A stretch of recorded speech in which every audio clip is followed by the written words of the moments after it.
Добре. Мой говориш. Така, сега.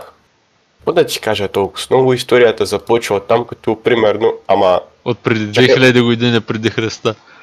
Да. от преди 2000 години преди Христа, днеска преди половин час се случва. Сега. Отивам аз до магазина вчера и имам кутийка с нещо, което се ползва. На мен дюрекс. Никой не знае какво е това. Така. Презервативи. Така. Отивам и, час. И госпожата вика, ти къде беше, Мартин? Мегата не го знае. И аз викам до магазина, що? Защо, госпожо? Защо ме питате? Я ми покажи какво е скупил магазина. Добре. Показвам. Тя вижда.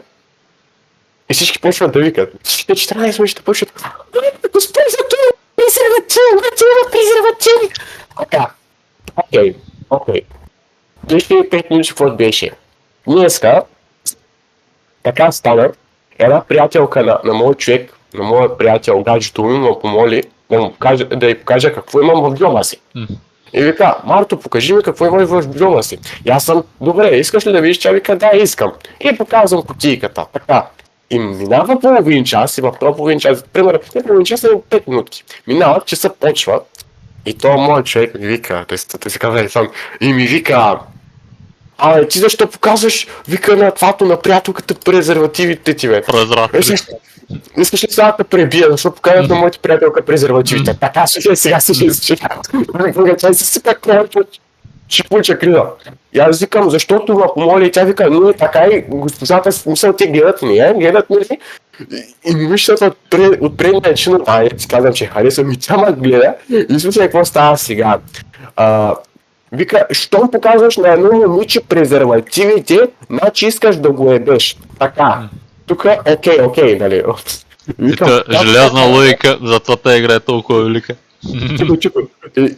И аз направо слагах на главата, заболява главата, легнах си на член и се сетих след една секунда.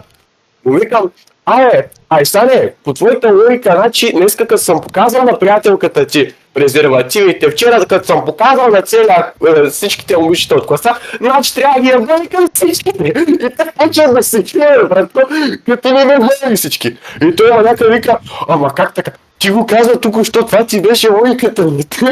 И аз направо не мога да говоря, аз тогава замалих, плетах езика направо. Ама не е така, смисъл, той сам си го казва. Щом показваш на едно момиче презервативите, значи искаш да го ебеш. Обаче аз като съм показал на всички от класа, на всичките 14 момичета, плюс госпожата, значи трябва да еба всичките, логиката. И аз сега, какво ти кажа, друго какво ти кажа направо, всички така ме гледаха след това. Ама какво ме гледаш така лошо, аз какво съм казал? Аз съм така душичка, ти ме питаш, аз ти отговарям според твоята логика. Какво да ти кажа, това направо е тумач. Не мога.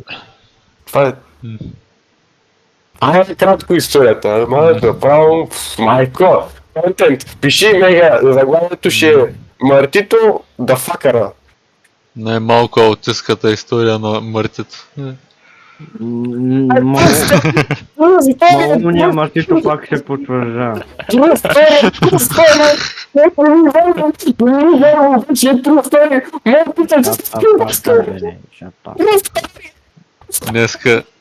Днеска някакъв на дулата го гледам си купува и той май дюрекс презервативи някой. И си викам, сега този мангал пък отде ще намирал този приятелка, той на нещо не прилича, зама аз ли нямам приятелка. И само излизам навънка и го гледам, показва презервативите на приятелите си и си викам, той ще ги ползва на приятелите си. Не, завиждал съм на празно явно. Не. Гейтаци. Иска смелост да ще прави. За какво друго ще се взима презервативи от билата? Да ги дам това.